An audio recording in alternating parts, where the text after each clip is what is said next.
साथियों नमस्कार। हमारे YouTube channel one day exam by Abhishek में आप सभी का हार्दिक स्वागत है। तो आज हम TGT 2016 का प्रीवियस ईयर क्वेश्चन पेपर लेकर आए हैं। इसके पहले हमने जितना भी TGT का पेपर हुआ है इतिहास और नागरिक शास्त्र हमने अपने चैनल पर अपलोड कर दिया है। अगर आप उसको देखना चाहते हैं तो प्लेलिस्ट में सेव है, वहाँ पर देख सकते हैं।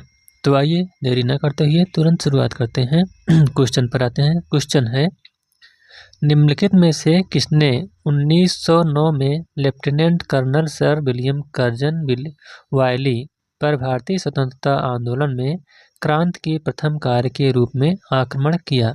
आपके सामने 4 ऑप्शन है, इन चारों में से बताइए कौन सा सही है। तो इसका जो राइट आंसर है वह है आपका ऑप्शन नंबर ए, मदनलाल धींगरा। तो आइए देखते हैं व्याख्या थोड़ी। इंग्लैंड में क्रांतिकारी आतंकवाद का नेतृत्व मुख्यतः श्यामजी कृष्ण वर्मा, विनायक दामोदर सावरकर, मदनलाल धींगरा एवं हरदयाल ने किया था। 1909 में मदनलाल धींगरा ने कर्नल विलियम कर्जन वायली की हत्या कर दी। धींगरा को भी गिरफ्तार कर उन्हें फांसी की सजा दे दी गई।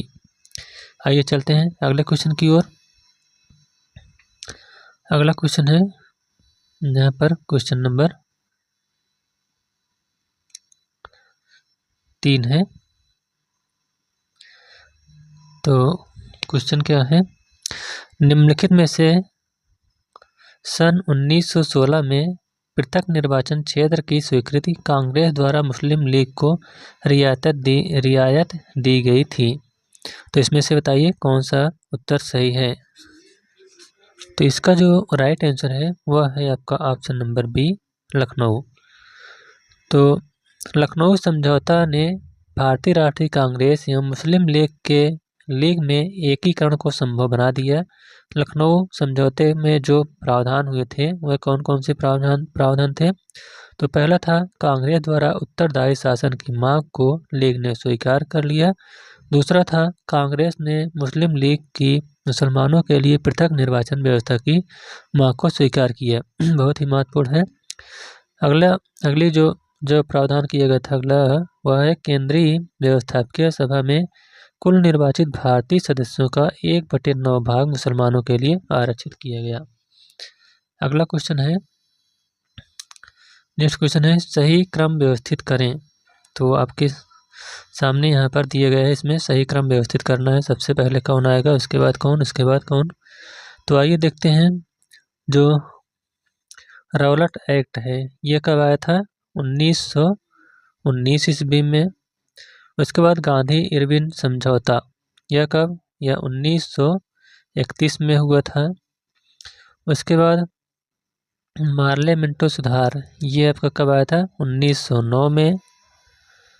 उसके बाद आपका इल्बर्ट बिल जो है ये आपका 1883 में आया था। कब? 1883 ईस्वी में।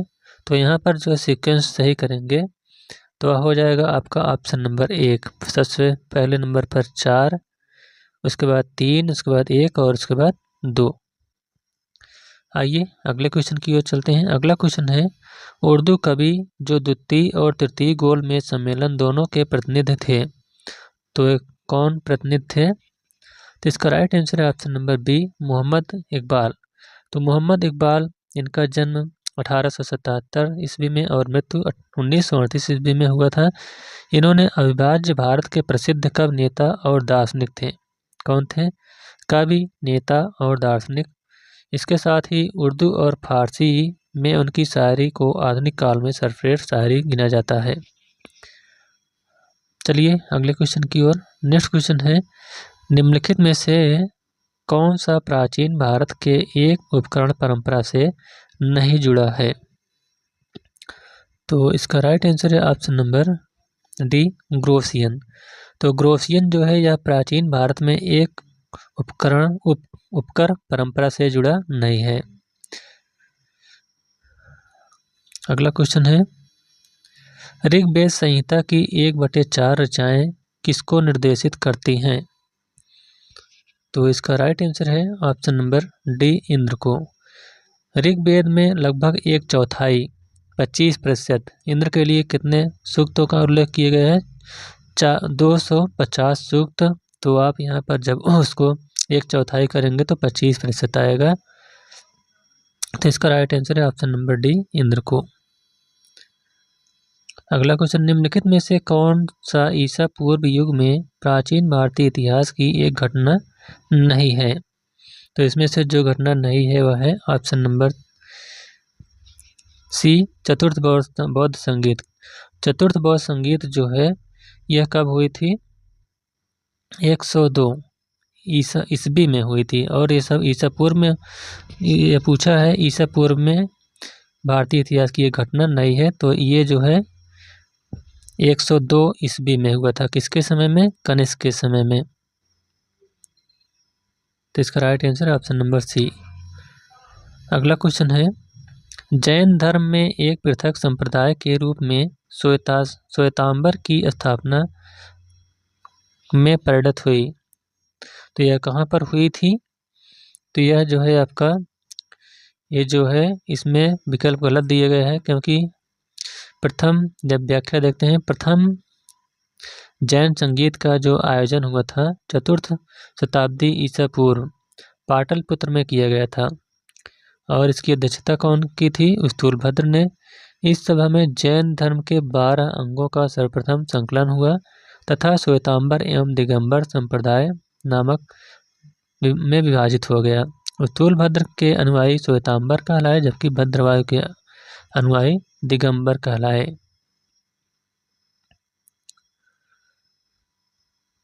तो यह कहाँ पर हुआ था? पाटलिपुत्र में। जो इसका राइट आंसर है पाटलिपुत्र। इसमें पाटलिपुत्र नहीं दी गया तो ये क्वेश्चन गलत है, लेकिन आंसर क्या है? पाटलिपुत्र।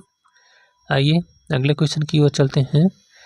अगला क्वेश्चन है, केवल एक ही शिलालेख है जिसमें अशोक ने करारोपण के बारे में बात की, इसमें से वह कौन सा शिलालेख है? तो इसका राइट आंसर है आपका ऑप्शन नंबर सी, रुम्बनदेई स्तंभ शिलालेख। तो रुम्बनदेई या लुम्बिनी लेख अशोक अपने राज्याभिषेक के कितने वर्ष? 20वें वर्ष बाद कहाँ आया था? लुम्बिनी में आया। और इसमें मौर्यकालीन कर व्यवस्था की जानकारी प्राप्त होती है। किसमें? रुम्बनदेई स्तंभ लेख में। अगला क्वेश्चन है, निम्नलिखित में से किसने सीलोन के बौद्ध राजा मेघवर्मन को बोधगया में विहार बनाने की अनुमति दी? तो यह जो है विहार बनाने की कौन अनुमति दी थी? समुद्रगुप्त ने। श्रीलंका का जो समकालीन शासक मेघवर्मन या मेघवर्ण था, इसने समुद्रगुप्त के पास दूत मंडल भेजा और चीनी लेखक वांग वैनसी की पुस्तक हिंग चियोन से ज्ञात होता है कि मेघवर्ण ने बोधगया में के बोध वृक्ष के उत्तर में एक लंका के बौद्ध भिक्षुओं के लिए एक विहार का निर्माण समुद्रगुप्त की अनुमति से किया था। अगला क्वेश्चन है, फतवा ए आलमगीरी के नाम से इस्लामिक कानूनों का पूर्ण रूप से वर्णन मध्यकालीन भारत के निम्नलिखित में से किस शासक की आज्ञा से लिपिबद्ध किया गया था? तो यह जो है औरंगजेब। इसका राइट आंसर होगा औरंगजेब। अगला क्वेश्चन है, इब्न बतूता प्रसिद्ध मुस्लिम अन्वेषक जो मोहम्मद बिन तुगलक के शासनकाल में भारत आया, किस देश का रहने वाला था? तो इब्न बतूता जो है ये कहाँ का रहने वाला था? मोरक्को देश से। किसके शासनकाल में भारत आया था?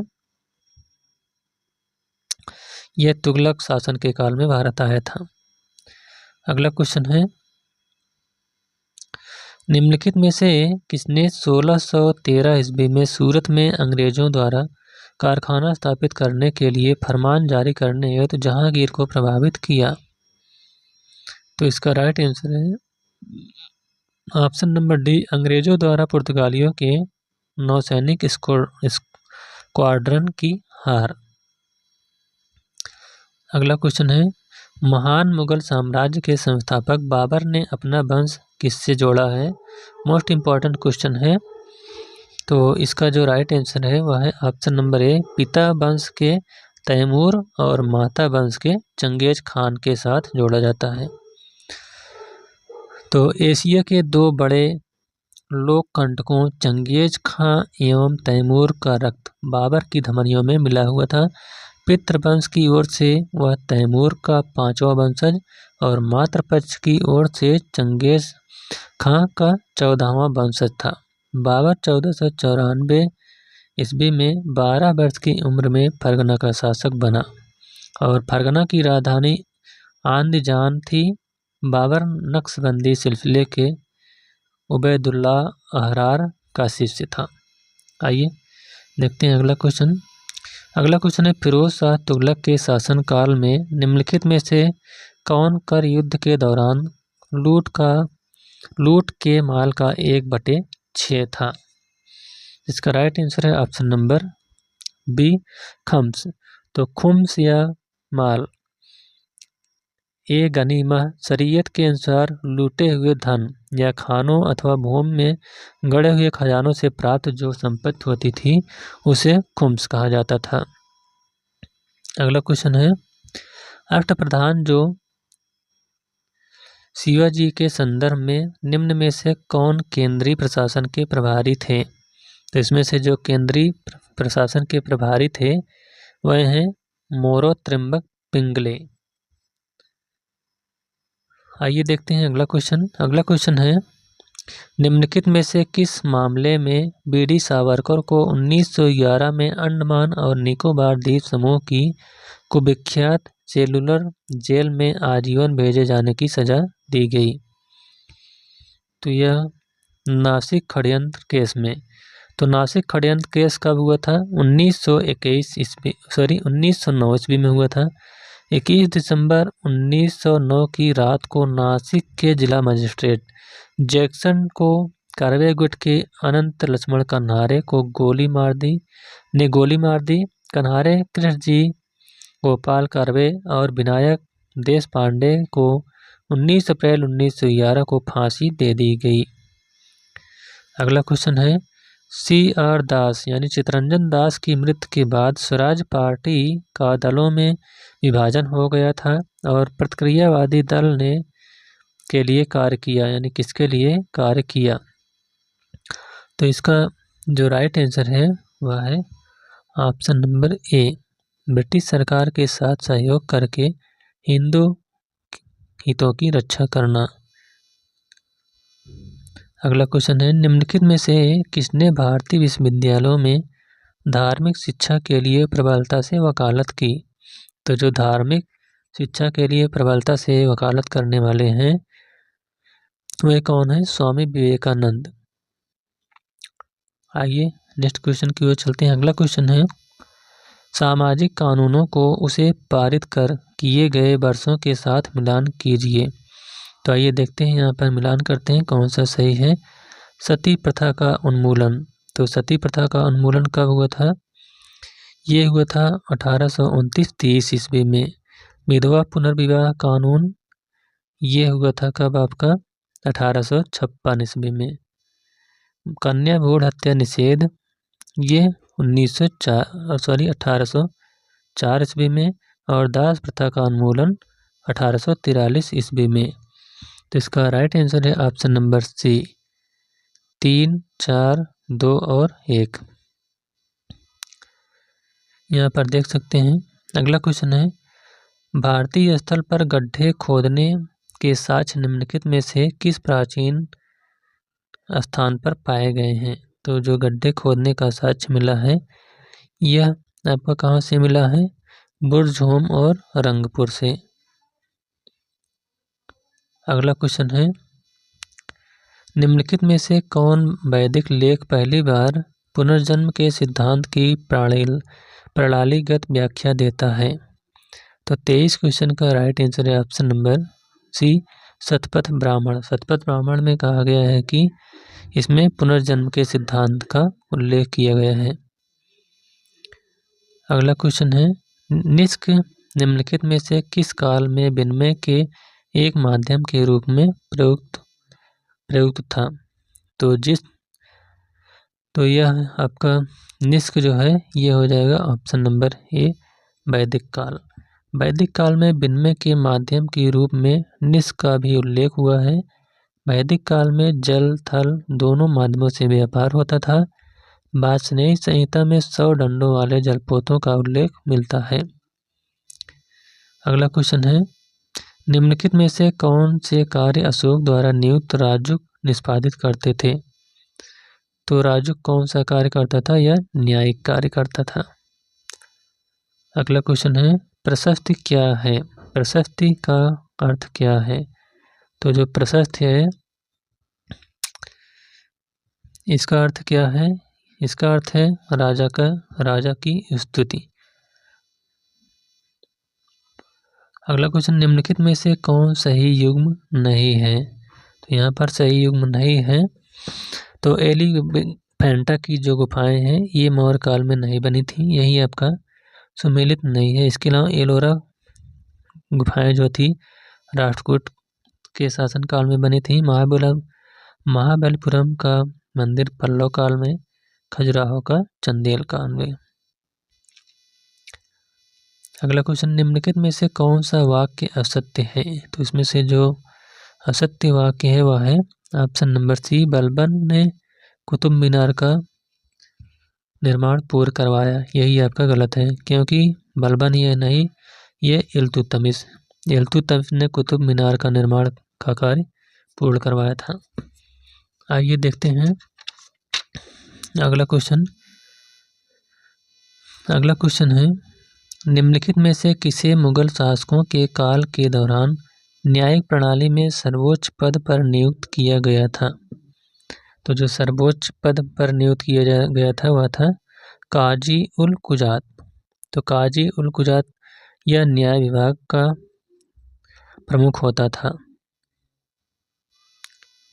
अगला क्वेश्चन है, निम्नलिखित में से किसने महाभारत को फारसी में अनुवादित करवाकर रजमनामा नाम दिया?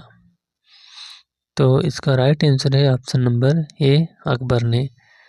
महाभारत इसका फारसी अनुवाद बदायूनी नकीब खां, शेख हाजी सुल्तान, थानेसरी मुल्ला शेरी ने 1582 ईस्वी में किया था। अगला क्वेश्चन, मुगल वंश की निम्नलिखित में से किस इमारत के डिजाइन और वास्तुकला से उस्ताद इंशा संबंधित हैं? तो उस्ताद इंशा से जो इनका संबंध है वह है ताजमहल। ताजमहल में मुमताज एवं शाहजहां की समाधियां हैं। ताजमहल का जो मुख्य स्थापत्यकार था वह उस्ताद अहमद लाहौरी एवं उस्ताद इंशा था। इसका निर्माण जो है 22 फीट ऊंचे चबूतरे पर हुआ था। इसके निर्माण में 20,000 मजदूरों ने कुल कार्य किया था और कितना समय लगा था? 22 वर्ष का समय लगा था। अगला क्वेश्चन है, मकबरों की अष्टभुजाकार आकृति मध्यकालीन भारत के निम्नलिखित में से किस वंश की विशेषता थी? तो ये जो है लोदी काल की विशेषता थी। अगला क्वेश्चन है, 3 फरवरी 1882 को भारत की ब्रिटिश सरकार ने जन्य देश के मौजूदा प्रणाली की कार्यशैली की जांच एवं उसके लोकप्रिय आधार पर विस्तार के लिए एक भारतीय शिक्षा आयोग की नियुक्ति की। निम्नलिखित में से उस आयोग का अध्यक्ष कौन था? तो उस आयोग का अध्यक्ष कौन था? W. हंटर। अगला क्वेश्चन है, सत्यशोधक समाज की स्थापना निम्नलिखित में से किसने की थी? तो सत्यशोधक जो समाज है इसकी स्थापना महात्मा ज्योतिबा फूले ने की थी। इनकी पुस्तक का नाम क्या है? गुलामगिरी। अगला क्वेश्चन है, यंग बंगाल आंदोलन के पीछे प्रेरणा कौन था? तो इसके पीछे जो प्रेरणा था वह हेनरी विवियन डेरेजियो था। अगला क्वेश्चन है, स्वराज भारत के राजनीतिक प्रयासों का लक्ष्य था। यह दादा भाई नौरोजी द्वारा घोषित किया गया था। कहाँ घोषित किया गया था और कब? तो यह जो है कलकत्ता अधिवेशन 1906 ईस्वी में घोषित किया गया था। अगला क्वेश्चन है, निम्नलिखित में से कौन सी संभवतः भारत में प्रयोग की जाने वाली प्रथम धातु थी? तो भारत में प्रथम प्रयोग की जाने वाली धातु क्या है? तांबा। अगला क्वेश्चन है हड़प्पा सभ्यता की पहली खगोलीय पर्यवेक्षणशाला निम्नलिखित में से किस भारतीय स्थल पर पाई गई है? तो यह कहाँ पर पाई गई है? धौलावीरा से। धौलावीरा का अर्थ क्या होता है? सफेद कुआं। इसकी खोज R.S. बिष्ट ने किया था उत्खनन कार्य।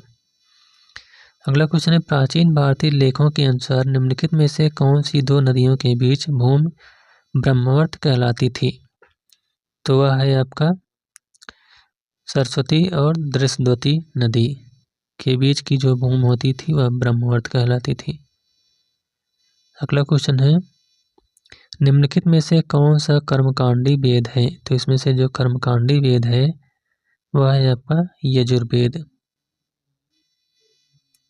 अगला क्वेश्चन निम्नलिखित में से क्या ईसा की प्रथम सदी के आसपास विकसित मथुरा कलाशाला में मूर्त कला के लिए प्रयुक्त होता था? क्या प्रयुक्त होता था? तो इसका राइट आंसर है ऑप्शन नंबर डी, लाल बलुआ पत्थर का प्रयोग होता था। अगला क्वेश्चन निम्नलिखित पर विचार करें। तो यहाँ पर आपको ऑप्शन दिए गए हैं, दो कौन सा सही है? तो नालंदा विश्वविद्यालय और विक्रमशिला विश्वविद्यालय दोनों पाल वंश के दौरान विकसित हुए, सही है। नालंदा विश्वविद्यालय और विक्रमशिला विश्वविद्यालय दोनों खिलजी वंशोद्धार नष्ट किए गए, तो ये आपका गलत है। तो इसका राइट आंसर है ऑप्शन नंबर ए। अगला क्वेश्चन है अहमद शाह अब्दाली ने निम्नलिखित में से किस मुगल शासक के शासनकाल में सर्वप्रथम भारत पर आक्रमण किया? तो इसका राइट आंसर है आपका option number A, Mohammad Shah. अगला क्वेश्चन निम्नलिखित में से किसके लिए शेर शाह सूरी को नहीं जाना जाता है? तो जो शेर शाह सूरी के लिए नहीं जाना जाता है वह है आपका ऑप्शन नंबर सी, नहरों द्वारा सिंचाई की प्रणाली शुरू करने के लिए। अगला क्वेश्चन है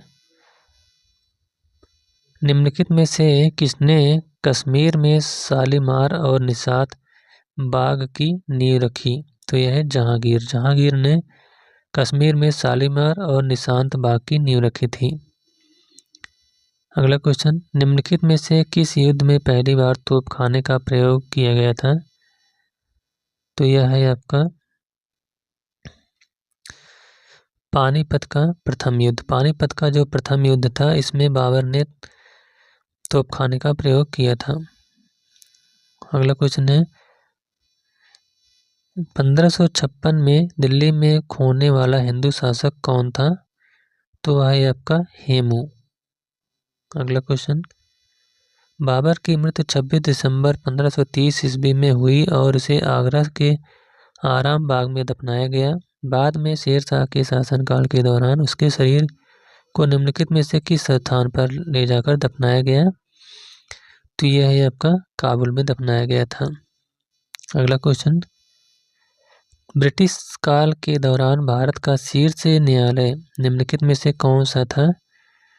तो वह है आपका प्रिवी काउंसिल। कहाँ पर था? इंग्लैंड में था। अगला क्वेश्चन है निम्नलिखित में से कौन मुगल बादशाह अकबर की ओर से पैरवी करने के लिए बादशाह राजदूत के साथ इंग्लैंड गए थे? तो वह कौन गए थे? राजा राम मोहन राय गए थे। अगला क्वेश्चन है भारतीय राष्ट्रीय कांग्रेस की पहली महिला अध्यक्ष कौन थी? तो भारतीय राष्ट्रीय कांग्रेस की पहली महिला अध्यक्ष एनी बेसेंट थी।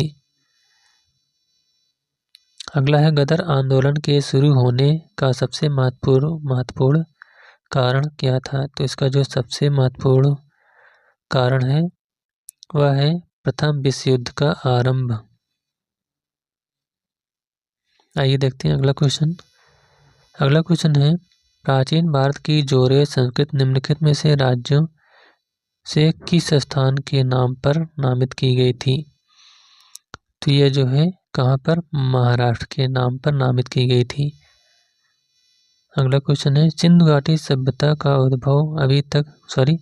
उद्भाचन अभी तक नहीं किया गया है, निम्नलिखित कारणों पर विचार कीजिए। तो कौन सा कारण है इसका सही है? तो इसका सही उत्तर है ऑप्शन नंबर डी 1, 2, 3, यानी उनकी भाषा में कोई जानकारी नहीं है। अवलेखों की छोटी लंबाई, द्विभाषा लेखों की अनुपस्थिति। अगला क्वेश्चन है तमसो मां ज्योतिर्गमय या हमें अंधकार से प्रकाश की ओर ले चलो यह निम्नलिखित में से किस उपनिषद में आता है? तो यह जो है बृहदारण्यक उपनिषद में आता है। अगला क्वेश्चन है निम्नलिखित में से कौन बौद्ध धर्म के विस्तार का प्रथम मूर्त साक्ष्य माना जाता है? तो यह अशोक के शिलालेख माने जाते हैं। अगला क्वेश्चन है पुष्यमित्र संघ के बाद शासक कौन बना? तो जो पुष्यमित्र संघ था, इनकी मृत्यु के बाद जो शासक बना था वह था अग्निमित्र। अगला क्वेश्चन है ग्वालियर के निकट बाघ की गुफाएं निम्नलिखित में से किस युग की चित्रकला का प्रतिनिधित्व करती हैं? तो ये जो है गुप्त युग की चित्रकला को प्रतिनिधित्व करती हैं। अगला क्वेश्चन निम्नलिखित में से कौन सा शासक मामलुक वंश का था? तो जो मामलुक वंश का शासक था वह है बलबन। अगला क्वेश्चन निम्नलिखित में से किसे दक्कन क्षेत्र में गुरिल्ला युद्ध नीति का प्रणेता कहा जाता है? तो जो गुरिल्ला युद्ध का प्रणेता है यह मलिक अंबर को कहा जाता है। अगला क्वेश्चन निम्नलिखित में से दिल्ली सल्तनत के किस शासक ने स्वयं को सिकंदर-ए-सानी घोषित किया? तो जो सिकंदर-ए-सानी घोषित किया था यह था अलाउद्दीन खिलजी। अगला क्वेश्चन है रैयतवाड़ी व्यवस्था जो ब्रिटिश भारत के कुछ भागों में शुरू की गई थी, कृषि भूमि के कृषकों से राजस्व एकत्रित करने की दो मुख्य प्रणालियों में से एक थी। तो यह है आपका शेरशाह सूरी। अगला क्वेश्चन कौन से चिश्ती सूफी संत को चिराग-ए-देहलवी लोकप्रिय नाम से जाना जाता है? तो जो चिराग-ए-देहलवी हैं ये शेख नासिरुद्दीन महमूद को जाना जाता है। चिश्ती सूफी संत शेख नासिरुद्दीन महमूद को चिराग-ए-देहलवी उस समय का इब्राहिम अधम निजामुद्दीन औलिया ने यह उपाधि दी थी। शेख नासिरुद्दीन महमूद को औलिया ने दिल्ली में अपना उत्तराधिकारी नियुक्त किया था। ये अंतिम चिश्ती संत थे, इनको अखिल भारतीय प्रसिद्धि प्राप्त हुई थी। तो इस प्रकार से टीजीटी 2016 इतिहास का प्रीवियस ईयर क्वेश्चन यहीं पर समाप्त होता हुआ। यह वीडियो आपको कैसा लगा? अगर अच्छा लगा हो तो वीडियो को लाइक, शेयर और चैनल को सब्सक्राइब करिएगा। Thank you.